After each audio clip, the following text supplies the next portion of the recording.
जय श्री राधे, जय श्री कृष्णा। आइए अब देखते हैं वैशाख मास महात्म्य का 23वां अध्याय।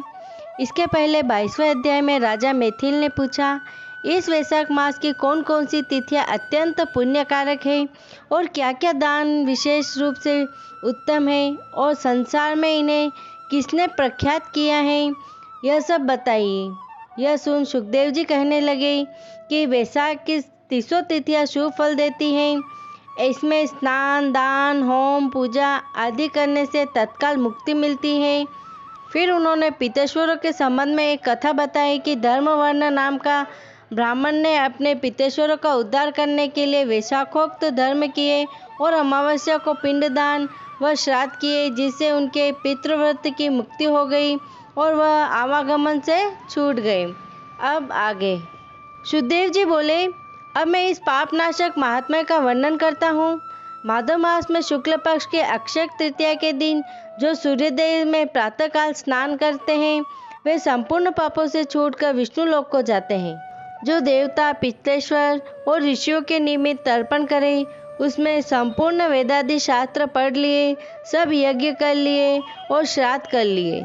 जो मधुसूदन भगवान का पूजन कर अक्षय तृतीया के दिन कथा सुनते हैं, वे मुक्ति पाते हैं। जो मधुसूदन भगवान की प्रसन्नता के लिए दान करते हैं, वे मधुसूदन भगवान की आज्ञा से अक्षय फल देने वाले होते हैं। यह तिथि देवता, ऋषि तथा पितेश्वरों की है। इसमें सनातन धर्म करने पर देवता, पितेश्वर और ऋषियों की तृप्ति होती है। इस तिथि की प्रख्याति कैसे हुई वह भी मैं बताता हूँ। हे राजन, तुम ध्यानपूर्वक सुनो। प्राचीन समय में राजा बलि के संग इंद्र का युद्ध हुआ और देवता तथा दैत्यों का भी आपस में द्वंद्व युद्ध हुआ। इंद्र पातालवासी बलि को जीतकर पृथ्वी पर ऋषि उतस्त के आश्रम में गए।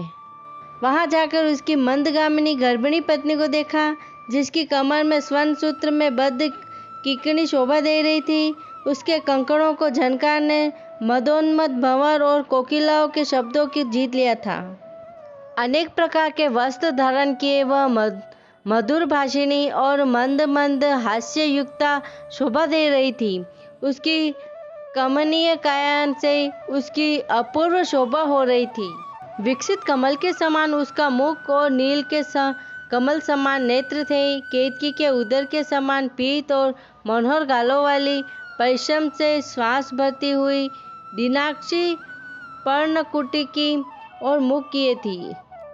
उसे पर्यक पर शयन करती हुई देख इंद्र को मोह उत्पन्न हुआ और वह बलपूर्वक उस गर्भिणी स्त्री से भोग करने लगा अर्थात दुष्कर्म करने लगा, परंतु गर्भस्थ पिंड के कारण वह दुष्कर्म करने में सफल न हो पाया।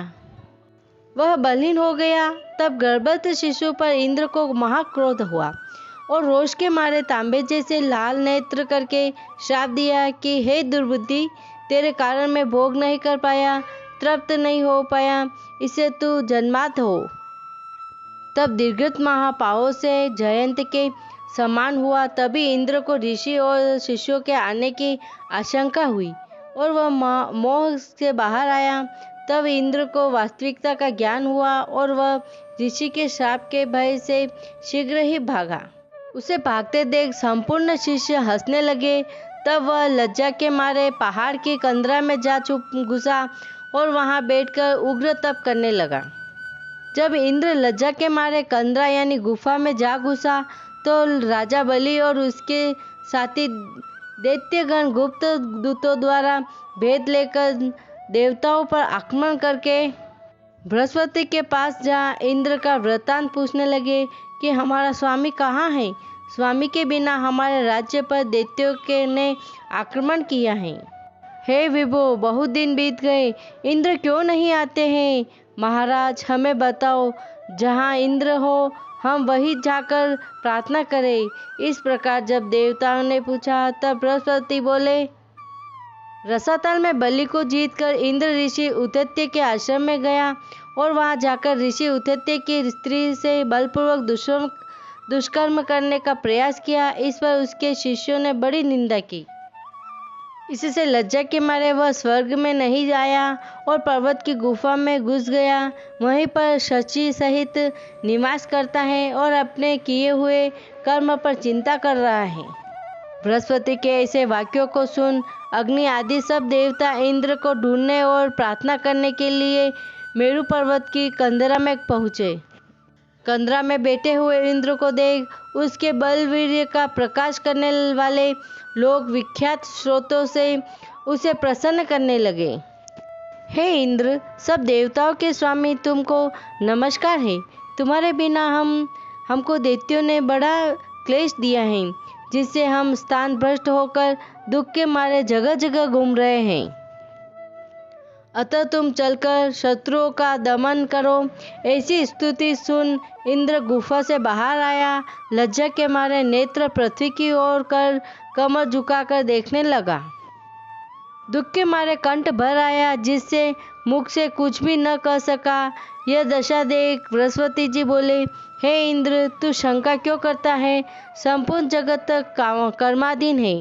मान अपमान, सुख दुख, लाभ हानि, हार जीत सब पूर्व जन्म के अर्जित कर्मों के अनुरोध से होता है। प्राणी कर्मों के अनुसार चलते हैं। देवयोग से काल पाकर दुख अपने आप उपस्थित होता है। बुद्धिमान मनुष्य दुख पड़ने पर कुछ चिंता नहीं करते हैं और सुख से प्रसन्न नहीं होते हैं। इसलिए तुमको यह दुख प्रारब्ध से ही मिला। हे इंद्र, इस दुख को पाकर तुम्हें सोच करना उचित नहीं है। गुरु की बात सुन इंद्र ने कहा, हे मानत, पर स्त्री घमन के दोष से मेरा बल, वीर्य, यश, मंत्र शक्ति, शास्त्र शक्ति, विद्या शक्ति सब नष्ट हो गई। इन सबको खोकर मैं यहाँ गुप्त निवास कर रहा हूँ। इंद्र की यह बात सुन बृहस्पति सहित सब आपस में उनको फिर बल देने का विचार करने लगे। तब बृहस्पति जी कहने लगे कि मधुसूदन भगवान के प्रिय वैशाख मास में सभी तिथियां बड़ी पुण्य रूप हैं। इसमें शुक्ल पक्ष की तृतीया अक्षय तृतीया है। जो इस तिथि में श्रद्धा पूर्वक स्नान दानादि करता है, निसंदेह उसके सहस्त्रों पाप नष्ट हो जाते हैं तथा बल, वीर्य और ऐश्वर्य अत्यंत बढ़ते हैं। अतएव अक्षय तृतीया के दिन बलि के वीरी इंद्र द्वारा स्नान दानादि सत्कर्म कराने चाहिए, जिससे उसका हित साधन हो। जिसके प्रताप से इंद्र में विद्या और मंत्र शास्त्र में पूर्ववत शक्ति हो जाएगी। बल, वीर्य और यश भी पूर्ववत बढ़ जाएगा। देवताओं समेत बृहस्पति ने ऐसा विचार कर इंद्र से वैशाख के धर्म कराए। अक्षय तृतीया के दिन भुक्ति और मुक्ति देने वाले धर्मों से पूर्ववत बल और वीर्यादि बढ़ गए तथा पर स्त्री घमन को दोष भी तत्काल नष्ट हो गया। इस कर्म से इंद्र अपने पाप कर्मों से इस प्रकार छूट गया, जैसे चंद्रमा राहु से छूटता है और वह देवताओं के मध्य पूर्ववत शोभा को प्राप्त हुआ। इंद्र ने देवताओं को संग ले असुरों को जीत अक्षय तृतीया के महात्म्य से सब वैभवों से युक्त हो अमरावतीपुरी में प्रवेश किया। आगे शंख तुर्यादि बाजे बजने लगे। फिर इंद्र की आज्ञा से सब देवताओं अपने अपने घर गए और पूर्वव्रत यज्ञादि में अपना अपना भाग लेने लगे। पितेश्वर पूर्ववत पिंड भोग प्राप्त करने लगे। राक्षसों के हार जाने पर मुनि स्वाध्याय में तुष्ट हुए। तभी से संसार में अक्षय तृतीया प्रख्यात है। यह देवता, ऋषि, पितृगण सबको संतोष देने वाली है। अतः यह सब कर्मों को काटने वाली सबसे पुण्यतम है। यह अक्षय तृतीया मनुष्यों को भक्ति और मुक्ति देने वाली है। इति से वैशाख मास महात्म्य 23 अध्याय संपूर्ण।